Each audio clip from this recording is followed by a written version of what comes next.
Oh. Wait. Saya ikut. Saya follow belakang.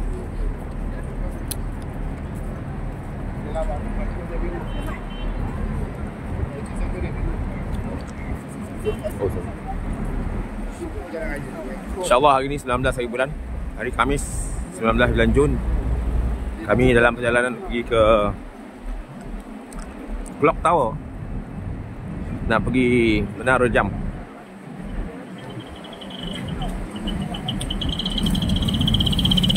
Nak tengok dari atas bagaimana suasana persekitaran Masjidil Haram di puncak Menara Jam.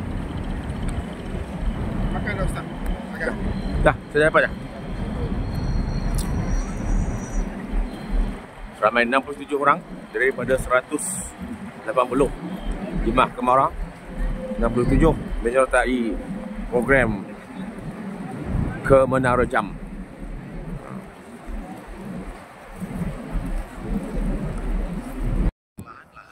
Supaya mereka tidak langsung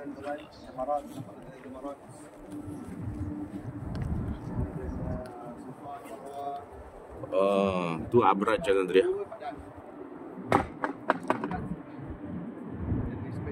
Itu Hotel Abraj Jalan Raya. Nampak dari sini. Stesen bas. Oh, Kaabah. Nampak Kaabah.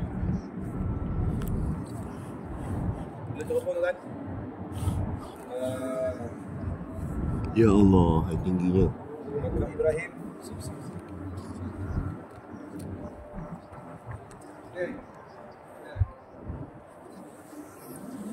Boleh ambil gambar ramai ke sini?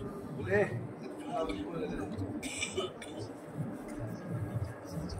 Ada semua ni tadi. Puncak Menara Jam, melihat suasana persekitaran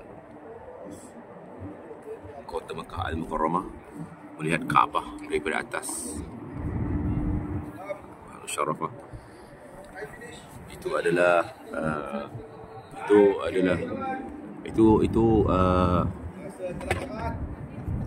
Jabal Nur. Jabal Nur.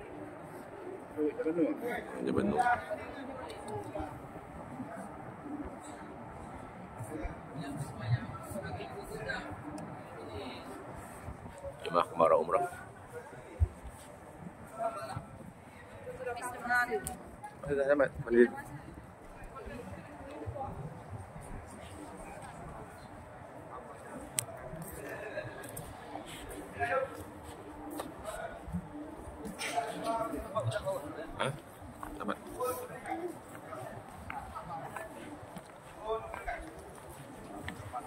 Dia dah panggil ke? Lain tahun datang lagi. Dia dah panggil ke? Ya. Dia dah panggil ke? Bagi kan? Tak apa, datang lagi. Ada masalah. Asal tak cukup.